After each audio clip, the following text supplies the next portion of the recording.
Honourable Member from Davenport. Thank you, Madam Speaker. I'm going to follow the wonderful example of the Honourable Member from Kenora and actually start off by just giving you a little bit about my background and a little bit of context. The first thing I want to mention is before I became an MP, I was very privileged to work as a director for a large corporation. So I worked for big business, was very, very proud to do so. I also come from a family whose my father worked for Canada Post for almost 30 years, and so he was part of the union there. And the only reason my mother doesn't live in poverty at the moment is because we very much benefit from his ongoing pension. And the reason I mention this is because I believe that we should treat all of our partners, whether it's big business or unions in the economy, in a fair and balanced way. And this is very much the principle that's behind the bill that I'm going to be speaking to today, which is C4. I also want to mention I am the very, very proud Member of Parliament for Davenport. It's a riding in downtown West Toronto. And we have a number of union members there, Madam Speaker, be it from construction trades, LIUNA, painters, carpenters, be it from the public sector, be it from Canada Post, and there's many other unions that I'm not actually mentioning. But the point I want to make is we have a lot of union members, and I know that they and all Canadians want a fair and balanced federal labour policy. And again, that is what we are trying to do with Bill C4. Mr. Speaker, I welcome the opportunity to speak in support of Bill C4, which aims to repeal the legislative changes made by Bills C-377 and C-525. I would also invite all members of this House to support this important bill. As mentioned in my introduction, in the broadest strokes, Bill C4 aims to restore a fair and balanced approach to labour relations in Canada. Fairness and balance. These words resonate with me because from the start, this government has promised Canadians that we will do things differently. We believe that how we do things is just as important as what we do. And the laws that throw a wrench into positive working relationships between government and unions, between employers and employees, between different levels of government, don't help anyone. Negative and contentious labour relations are destructive. They gnaw away at the foundation of a structure until the structure can no longer stand. However, it is that structure, Mr. Speaker, that supports workers, employers, and our economy as a whole. So we need that structure to be strong. Mr. Speaker, my colleague, the Minister of Labour, has taken you through some of the finer points of Bill C-377 and C-525. I would like to use my time today to explain the impact these bills have on unions and on workers, and how they, and in turn all Canadians, will benefit from the repeal of the legislative changes made by Bills 377 and C-525. I will begin with comments around Bill C-377. Consider the fact that this bill forces labour organizations and labour trusts to provide very detailed financial and other information to the Canada Revenue Agency. Very detailed information such as salaries and time spent working on political or lobbying activities. The bill also requires disclosure of all disbursements greater than $5,000 by unions, including names and addresses of anyone whose goods or services are purchased. And there are a lot of other data requirements which I will not go into. But the key point is that the bill requires information that no other organization, not any public, private, nonprofit, charity, or even political party, no other organization is required to provide. To some, Mr. Speaker, this may not seem entirely unreasonable at first glance.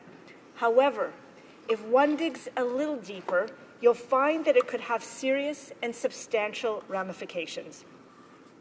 First of all, it creates an extra level of unnecessary red tape, which could be particularly problematic for smaller organizations with fewer resources at their disposal. And the Canada Revenue Agency would share that burden. They would have to develop new and expensive IT systems and other administrative systems to implement the bill. That's an unnecessary cost that would fall on Canadians. It's unnecessary because we already have legislation in place to ensure that unions are financially accountable to their members, as we've heard earlier today during our earlier debate. And all of this is mentioned and referred to in the Canada Labour Code. Furthermore, Mr. Speaker, similar accountability measures have been put in place by almost every province. Bill C-377 imposes a large financial and administrative burden on labour organizations and labour trusts, on government bodies, among others, for information that is not required from other organizations. And as though that weren't enough, if these organizations do not report on time, they must pay a fine of $1,000 for every day that they are late, up to a maximum of $25,000. Fortunately, my colleague, the Minister of National Revenue, took all the necessary steps to waive reporting for the time being. However, we know that this is a temporary solution since the waiver only applies to the 2016 fiscal period. In addition to the administrative burden being significant and overall unjust, the effect that the reporting requirements would have on the collective bargaining process would also give an unfair advantage to employers at the bargaining table. Mr. Speaker, this means that employers would be able to calculate how long union members might be able to stay off the job in a labor dispute.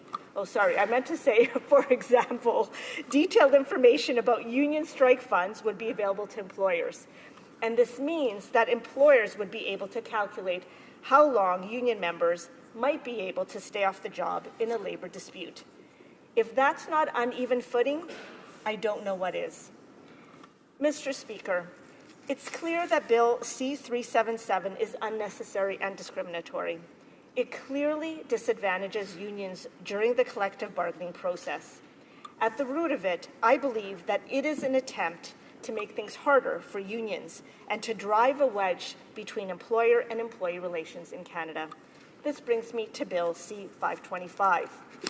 This bill made changes to the Canada Labour Code, the Parliamentary Employment and Staff Relations Act, and the Public Service Labour Relations Act that affects how unions are certified and decertified. It makes it harder for unions to be certified as collective bargaining agents and easier for a bargaining agent to be decertified. The changes mean the process is more susceptible to employer interference and makes unionization more difficult.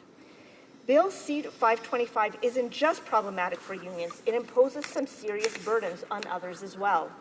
For example, there are real implications for bodies such as the Canada Industrial Relations Board, as well as the Public Service Labour Relations and Employment Board. These boards, both of them, are responsible for the full cost and logistical responsibilities involved in holding representation votes. Under these changes, the Canadian Industrial Relations Board would be required to hold a vote to certify a union, not just when less than a majority of workers have signed union cards, but they would need to do so in all cases. This would mean a five-fold increase in the board's workload. Mr. Speaker, these bills don't represent a positive contribution to labour relations in Canada. In fact, they cause real harm. It's no surprise that when policies are developed without proper consultation, as was the case of both of these bills, they often end up causing more harm than good. We believe in reforming labour policy through meaningful engagement with unions, employers, stakeholders, provinces and territories, and the Canadian public. It's the only way to ensure a fair and balanced approach to labour relations in Canada. And as we've said before, sound labour relations are essential for protecting the rights of Canadian workers and helping the middle class grow and prosper. And it is also the necessary foundation of a system where both employers and unions play valuable roles in ensuring that workers receive decent wages and are treated fairly. Mr. Speaker, I urge all of my colleagues in the House to support C4 and bring back the fair and balanced labour relations approach all Canadians want to deserve.